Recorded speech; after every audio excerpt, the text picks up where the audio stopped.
খোদ মেদিনীপুর এলাকায় প্রকাশ্যেই জলাশয় বন্ধ করে বাড়ি তৈরির অভিযোগ এক ব্যক্তির বিরুদ্ধে। খবর পেয়ে কাজ বন্ধ করে তদন্তের নির্দেশ মেদিনীপুর পুরসভার। ঘটনাটি ঘটেছে মেদিনীপুর পুরসভার অন্তর্গত 1 নম্বর ওয়ার্ডের হবিপুর তোড়াপাড়া এলাকায়।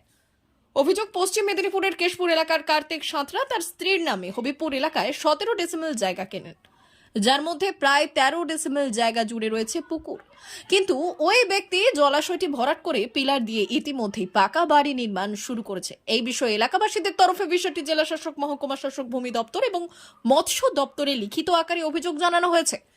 যদিও এই বিষয়ে তিনি কনস্ট্রাকশন চালিয়ে যাচ্ছেন। অভিযোগকারী বললেন, যেখানে জলাশয় পুকুর কোনোভাবে বুঝে বাড়ি করা যাবে না, সেখানে এই প্রমোটার অবৈধভাবে এসব কাজ করে চলছে, কোনো নিয়ম নীতির তোয়াক্কা না করে। বলতে ও পুকুরটা বন্ধ করেছিল, করে ওটা বাড়ি করা হয়েছে, বাড়ি করছে। এবার পুকুরটা আছে 14 ডেসিমেল,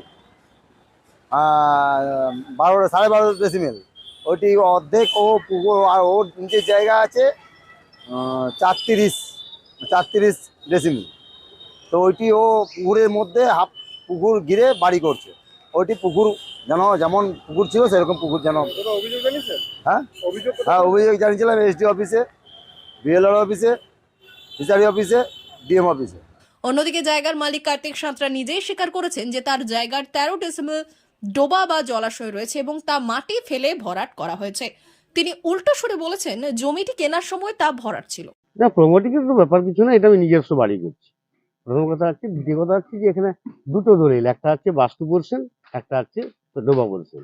তো আমি ডোবা পোর্শনে বাড়ি করিনি, আমি বাস্তু পোর্শনে বাড়ি করছি। আমি স্টেট ব্যাংক থেকে লোন নিয়ে বাড়ি করছি। টোটাল 17 ডিসমেল জায়গা আছে। 6 ডিসমেল হচ্ছে বাস্তু আছে, আর 10 ডিসমেল হচ্ছে ডোবা আছে। তো 3-4 ডিসমেল, 3 ডিসমেল ডোবা উল্লেখ আছে। ডোবাটা তো দেখতে পাওয়া যাচ্ছে না। ডোবা তো আমি বন্ধ করি, আমি যার কাছ থেকে কিনেছিলাম তখন ডোবা বন্দোবস্ত ছিল। মানে আপনি কি করেন? আমি এসবিআই এজেন্সি করি। যদিও এই বিষয়ে মেদিনীপুর পুরসভার দৃষ্টি আকর্ষণ করা হলে মেদিনীপুর পুরসভার পুরপ্রধান সৌমেন খান জানিয়েছেন, তদন্ত করে দেখা হবে। যদি ওই ব্যক্তি পুকুর ভরাট করে বাড়ি নির্মাণ করে থাকেন, তাহলে তার বিরুদ্ধে আইনানুগ ব্যবস্থা নেওয়া হবে এবং পুকুর খননের ব্যবস্থা করা হবে। অবিলম্বে এখানে কাজ বন্ধ করতে পুরসভা থেকে কালকে লোক যাবে। যদি কোনো ব্যবস্থা না নেয়, পুলিশ পাঠাবো, এফআইআর করা হবে, ফিশারিকে জানাবো, মহকুমা শাসককে জানাবো যে মেদিনীপুর শহরে এইভাবে পুকুর ভরাট করে কোনো বেআইনি বাড়ি করা যাবে না। D news, Medinipur.